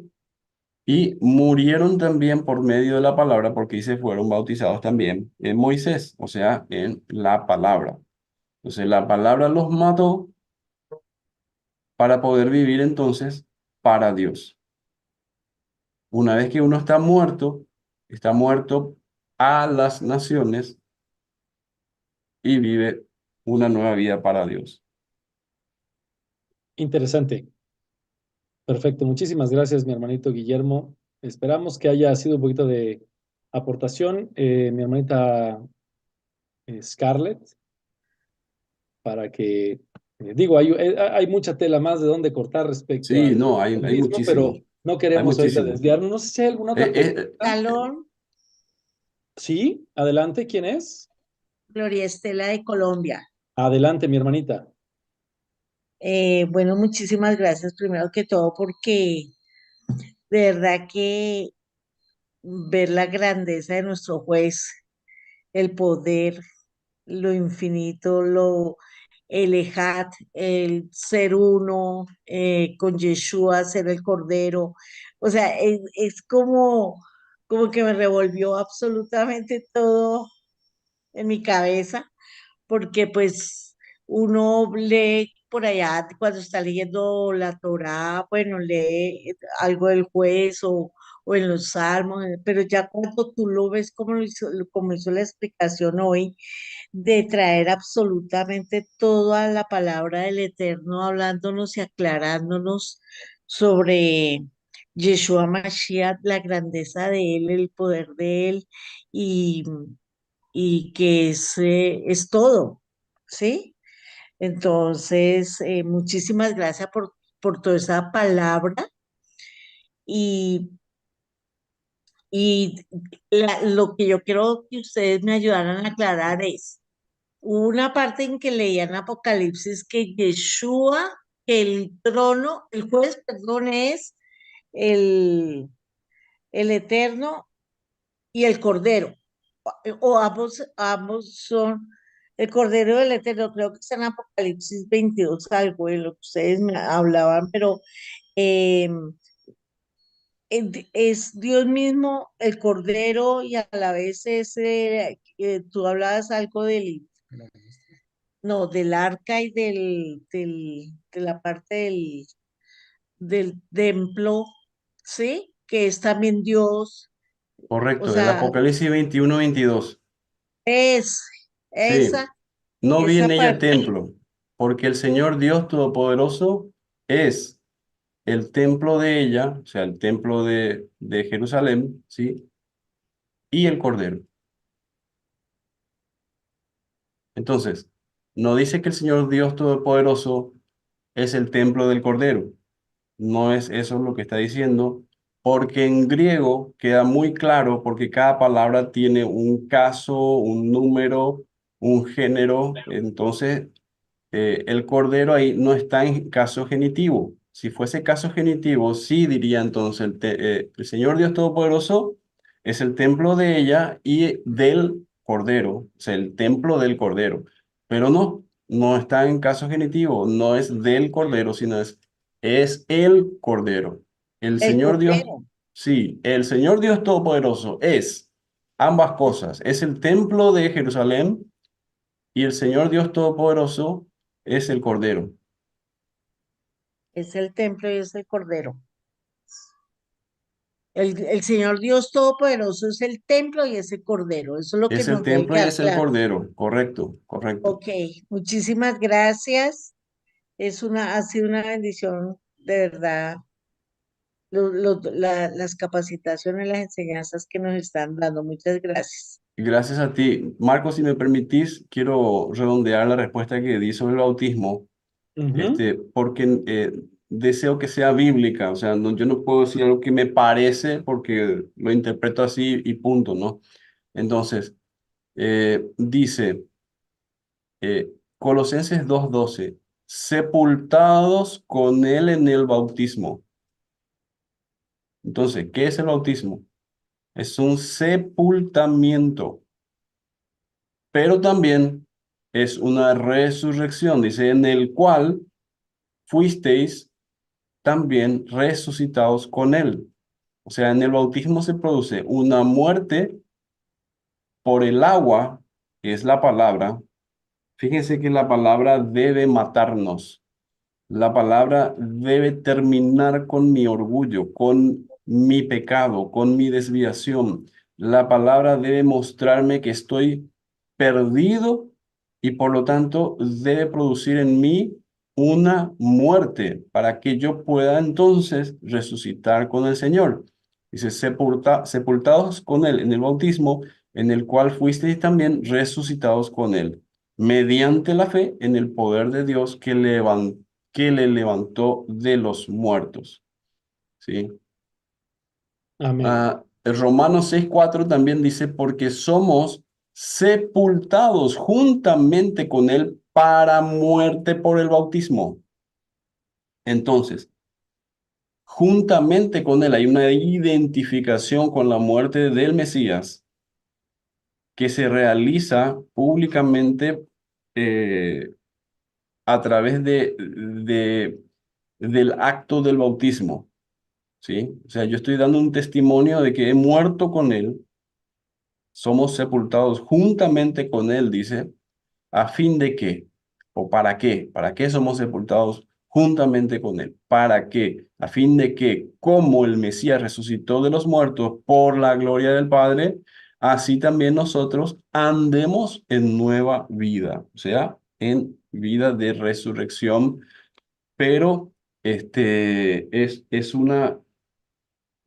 un acto testimonial, ¿sí? De algo que sucedió internamente, porque nosotros no podemos solamente por echarnos a una pileta o a un arroyo y salir mojados, decir que entonces ya andamos en nueva vida o en vida nueva. Eso solamente puede ser si es que el Espíritu de Dios mora en nosotros y si es que Él nos ha dado el nuevo nacimiento o hemos nacido de Dios. ¿Sí? Entonces, el bautismo es un testimonio de que hemos muerto por la palabra y resucitado con Él también por la palabra de la promesa. Amén. Gracias, mi hermanito. Creo que ahora ha quedado todavía más claro. Creo que mi hermano Mauricio Dávila había abierto su micrófono. No sé si vi bien o tal vez me confundí. No, señor. ¿No me confundí o no lo No, abriste? no, no lo haré. Ah, ok, perdóname. ¿Tienes No, alguna tranquilo. pregunta? No, pues la enseñanza me pareció súper bien, o sea, unas perlas, o sea, esas perlas de que el Eterno es el mismo juez, el Eterno está a la diestra de Dios Padre y que la misma diestra no significa la diestra solamente, sino que significa el poder, el poder que Él tiene sobre el mundo, ¿no? Amén. Pareció muy enriquecedora esa enseñanza. Muchísimas gracias de don Guillermo. Amén. A No Gracias sé a si ti. hay ustedes. alguna otra pregunta o comentario. Si no, podemos ir redondeando la sesión del día de hoy. Rafa, creo que habías abierto tu micrófono, o tal vez igual tampoco me fijé bien. Nada, no, pero sí, digamos que ya para ir cerrando el tema del día de hoy, pues agradecer a nuestro hermano Guillermo por, como siempre, una exposición exquisita, muy bien estructurada y como siempre la línea interpretativa de la mano con la escritura nos permitieron entender hoy el concepto. Invitarles para mañana el tema número 3, recordarles el tema número 3 que lleva por nombre los dos testigos, cómo funcionan, cómo opera, cuál es su rol, cuál es su propósito y cómo se alinean a esta base legal en torno al juicio que se gesta constantemente.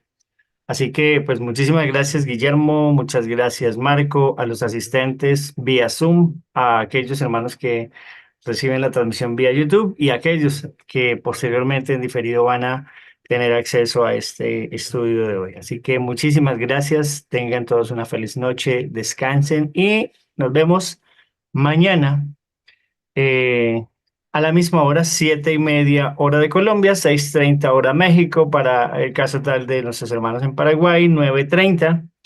Y les esperamos entonces con este tercer tema de este interesante taller. Así que muchísimas gracias, una feliz noche para todos.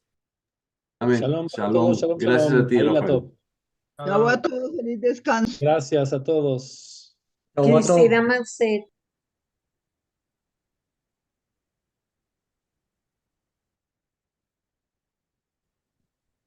Shabbat, buen descanso, bendiciones. Bendiciones, hermano, que descansen, que tengan una muy, muy bendecida y reparadora noche. Que el Eterno los bendiga. Vamos a detenernos.